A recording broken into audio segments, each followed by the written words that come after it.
देखेंगे भोपाल की बड़ी खबर, गेहूं खरीदी पर मुख्यमंत्री डॉक्टर मोहन यादव का बड़ा बयान। उन्होंने कहा कि अब गेहूं की खरीदी जो है वो आगे बढ़ा दी गई है आखिरी तारीख को।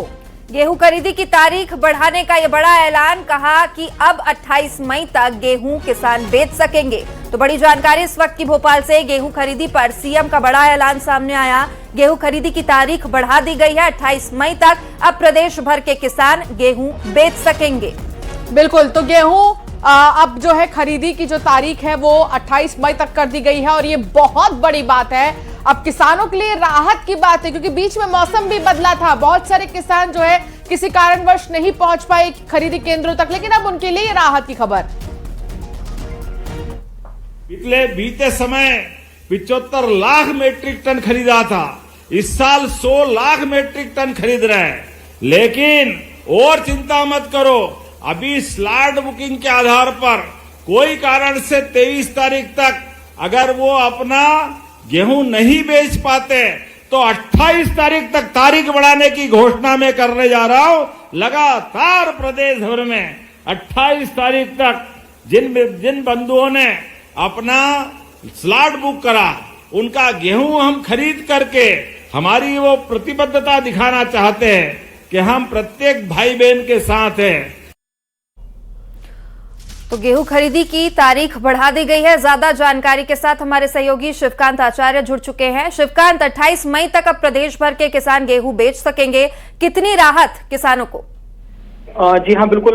मुख्यमंत्री डॉक्टर मोहन यादव ने बहुत बड़ी राहत किसानों को लिए दी है, क्योंकि इससे पहले तक 23 मई तक गेहूं खरीदी की लास्ट डेट थी और लगातार किसानों की ओर से मांग की जा रही थी कि उनकी जो है गेहूं खरीदी की डेट बढ़ाई जाए, क्योंकि जो है स्लॉट बुक कर रहे हैं लेकिन स्लॉट बुक नहीं हो रहे हैं और ओटीपी नहीं आ रहा है, जिसके चलते बड़ी संख्या में किसानों का गेहूं अभी खरीद केंद्र पर रखा हुआ है, जो तुल नहीं पाया है। सबसे बड़ी बात है, इस बार सरकार को 100 लाख मीट्रिक टन गेहूं खरीदी करना है, लेकिन अभी केवल 80 लाख मीट्रिक टन ही खरीदा गया है और अभी 20 लाख मीट्रिक टन लक्ष्य से भी पीछे है। अब किसानों की लगातार मांग थी।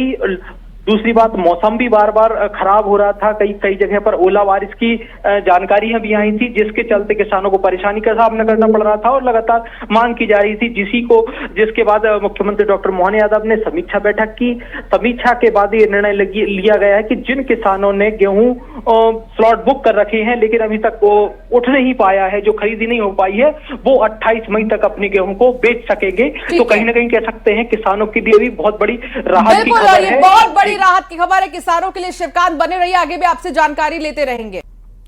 भोपाल के जम्बूरी का रुख करेंगे, जहां जम्बूरी मैदान पर ग्राम रोजगार सहायकों का सम्मेलन हुआ है। इस कार्यक्रम में सीएम डॉक्टर मोहन यादव ने कई घोषणाएं की है। सीएम ने कहा कि आपसे गांव के विकास की अपेक्षा करते हैं। हमने रोजगार सहायकों की आयु सीमा 62 साल की है। जो बहनें रोजगार सहायक हैं उन्हें प्रसूति अवकाश, मातृत्व अवकाश, ऐच्छिक अवकाश, पुरुष ग्राम रोजगार सहायक को 15 दिनों का जो पितृत्व अवकाश है वो दिया जाएगा। और ऐसे विषयों पर हम काम कर रहे हैं। तो भोपाल के जम्बूरी मैदान पर रोजगार सहायकों का सम्मेलन हुआ और इस दौरान कार्यक्रम में सीएम डॉक्टर मोहन यादव पहुंचे और कई बड़ी घोषणाएं भी की है।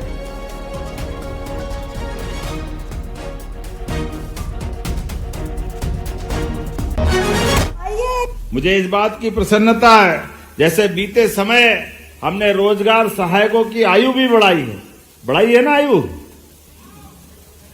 है 62 साल। ताली वाली बजा के घोषणा करते हैं 62 साल आपके बीच में, लेकिन आज तो आपके प्रेम के कारण से आए। ऐसे में माता बहनें भी जो आपके रोजगार सहायक है, उनके जीवन में भी प्रसूति अवकाश, मातृत्व अवकाश, ऐच्छिक अवकाश, पुरुष ग्राम रोजगार सहायक को भी 15 दिन का पिता बनने का भी अवकाश, ऐसे बहुत सारे विषय हम लगातार आगे बढ़ के कर रहे हैं। और अब बात करेंगे एक बड़ी खबर की। भोपाल से आ रही है ट्विशा शर्मा केस से जुड़ी बड़ी खबर। ट्विशा शर्मा के परिवार वालों की सीएम से मुलाकात। परिजनों ने सीएम डॉक्टर मोहन यादव से मुलाकात की है। मंत्रालय में सीएम ने परिजनों को भरोसा दिलाया, कहा परिवार की पूरी सहायता सरकार करेगी। जांच के लिए सीबीआई को पत्र लिखने का भरोसा भी जताया है। बिल्कुल, और ट्विशा शर्मा केस से जुड़ी कई सारी अब बातें सामने आ रही हैं और आज क्योंकि पोस्टमार्टम दोबारा पोस्टमार्टम को लेकर सुनवाई जब पूरी हुई तो फिर डेट आगे बढ़ा दी गई है। हालांकि अभी तक पंचतत्व में विलीन नहीं हुई ट्विशा शर्मा और अब पोस्टमार्टम की डेट आगे बढ़ा दी गई है। शिवकांत संवाददाता हमारे साथ जुड़ चुके हैं। शिवकांत, मुख्यमंत्री से मुलाकात की है ट्विशा के परिवार वालों ने, क्या कहा मुख्यमंत्री ने, क्या आश्वासन दिया है? शिवकांत, क्या आप तक आवाज पहुंच रही है? शिवकांत से हमारा संपर्क नहीं हो पा रहा, दोबारा साधने की कोशिश करेंगे। फिलहाल आपको ये तस्वीर दिखा रहे हैं जब जो ट्विशा शर्मा के पिता हैं वो पहुंचे यहाँ पर और उन्होंने मुलाकात की है मुख्यमंत्री डॉक्टर मोहन यादव से और ये भी कहा उन्होंने कि हमें जो है जल्द से जल्द ट्विशा के बॉडी का पोस्टमार्टम कराना है। लेकिन अभी हाल ही में जब सुनवाई हुई दोबारा से पोस्टमार्टम को लेकर तो डेट आगे बढ़ा दी गई है और इस पर जो ट्विशा के पिता हैं उनका भी बयान आया। उन्होंने कहा कि आरोपी का जो मकसद था वो पूरा हुआ।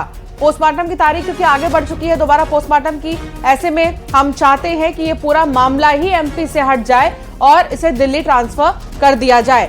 अब हालांकि दो परिवार हैं, दोनों की ही अपनी मांगे हैं और इस बीच मुख्यमंत्री से मुलाकात ट्विशा शर्मा के पिता की। शिवकांत संवाददाता हमारे साथ जुड़ गए। शिवकांत, क्या जानकारी मिल रही है, क्या बातचीत हुई? जी बिल्कुल, आपको बता दें आज पूर्व सैनिकों ने एक बाइक रैली निकाली थी और आह्वान किया था कि उनकी बात को सुना जाए, प्रशासन उनकी बात भी रखे और इसी वाहन रैली के बाद ही फिर ट्विशा के जो पिता हैं और पूर्व सैनिक जो है मुख्यमंत्री डॉक्टर मोहन यादव से मंत्रालय में मिले, जहां पर उन्होंने इस केस से संबंधित पूरी जानकारी मुख्यमंत्री को बताई। मुख्यमंत्री ने पूरा ध्यान से भी सुना और मुख्यमंत्री ने परिजन को पूरा आश्वस्त किया है कि पूरी सरकार, पूरा प्रशासन जितना भी है वो गहरी संवेदना व्यक्त करता है, इसके साथ ही पूरा सहयोग करेंगे जिस प्रकार की उनको सहायता चाहिए। इसके साथ ही अगर परिजन सीबीआई जांच की मांग करते हैं तो इसके लिए भी मुख्यमंत्री की ओर से रिकमेंड किया जाएगा कि इस मामले की पूरी निष्पक्ष जांच के लिए सीबीआई को भी सौंपा जाए। वहीं दूसरी ओर आज दोबारा पीएम कराए जाने को लेकर याचिका लगी हुई है, जिसको लेकर कुछ देर में फैसला आने वाला है। तो कहीं ना कहीं ये कह सकते हैं कि परिजन जो लगातार मांग कर रहे थे, प्रशासन से असहयोग की बात कर रहे थे, सहयोग नहीं मिल रहा और उनको डराया धमका जा रहा है, उसको लेकर भी मुख्यमंत्री ने आश्वस्त किया को यहाँ पर प्रदेश में वो सुरक्षित हैं। वो जिस तरीके से कानून सम्मत जो लड़ाई लड़ रहे हैं, सरकार पूरा उनको सहयोग करेगी और अगर उनको कहीं से कोई समस्या आती है तो वो सीधे उनसे संपर्क कर सकते हैं। कुछ देर में ये फैसला आ जाएगा दोबारा पीएम कराए जाने को लेकर, तो उसके आधार पर ही फिर आगे की दिशा तय होगी। अगर दोबारा से अनुमति मिल जाती है, दोबारा दिशा का जो पोस्टमार्टम होगा, उस पोस्टमार्टम रिपोर्ट के आधार पर क्या होता है। दूसरी बात, अगर परिजन चाहते हैं कि सीबीआई जांच कराना चाहते हैं पूरी हत्या है आत्महत्या को लेकर, तो मुख्यमंत्री उस पर भी जो है सहमति अपनी जता चुके हैं। जी बहुत शुक्रिया शिवकांत। मुख्यमंत्री डॉक्टर मोहन यादव की अध्यक्षता में हुई कैबिनेट की बैठक, सरकारी कर्मचारियों को लेकर बहुत बड़ा फैसला लिया गया है। मोहन कैबिनेट ने मध्य प्रदेश तबादला नीति 2026 को आखिरकार अपनी मंजूरी दे दी है। इस फैसले के बाद प्रदेश में पिछले लंबे समय से ट्रांसफर का इंतजार कर रहे अधिकारियों और कर्मचारियों के लिए रास्ते खुल गए हैं। नई नीति के तहत अब आगामी 1 जून से लेकर 15 जून तक तबादले किए जा सकते हैं। खास बात तो यह है कि इस बार के ट्रांसफर पॉलिसी में पारदर्शिता लाने और सिफारिशी खेल को खत्म करने के लिए ऑनलाइन प्रक्रिया पर सबसे ज्यादा जोर दिया गया है। तो क्या फैसले लिए गए हैं और आज क्या मंजूरी मिली है कैबिनेट की इस मीटिंग में, वो हम आपको बता रहे हैं। ट्रांसफर पॉलिसी अब जो है 1 से 15 जून तक इसका असर आपको दिखाई दे सकता है और साथ ही ऑनलाइन इसे करने की जो बात है वो की जा रही है ताकि जो सिफारिशें हैं वो ना हो। बहुप्रतीक्षित जो तबादला नीति थी, मुख्यमंत्री जी ने पिछले वर्ष भी तबादला नीति दी थी और इस वर्ष भी उन्होंने उसकी निरंतरता रखी है कि इस वर्ष भी मध्य प्रदेश में 1 जून से 15 जून तक तबादले किए जाएंगे। पिछली नीति में और इस नीति में कोई बहुत मौलिक अंतर तारीख का है। पहले 1 माह था, अब की बार 1 से 15 जून तक का इसमें समय रखा है। और अगर कोई विभाग, बड़े विभागों में अगर कोई नीति उनकी अपनी बनाना है तो वह जीएडी के में सामान्य प्रशासन विभाग के माध्यम से मुख्यमंत्री की अनुशंसा से वे अपनी नीति विभाग बना सकेंगे। और जो अभी वर्तमान में A+ के जितने भी मुख्यमंत्री जी के निर्देश हैं उनको सारे विभागों को निर्देश दिया है कि 31 मई तक उनको पूर्ण कर ले, जिससे बाद में विभागीय ट्रांसफरों के अंदर कोई दिक्कत नहीं आए।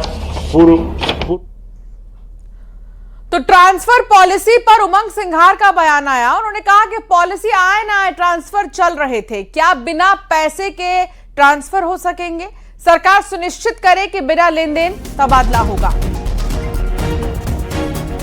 तबादला नीति से क्या, तबादला नीति जारी हो ना हो उससे का रोज ट्रांसफर होते हैं, रोज अधिकारियों के होते हैं। ऐसे कितने अधिकारी है IAS IPS जो अपना शुल्क देने के बावजूद भी नहीं टिक पा रहे।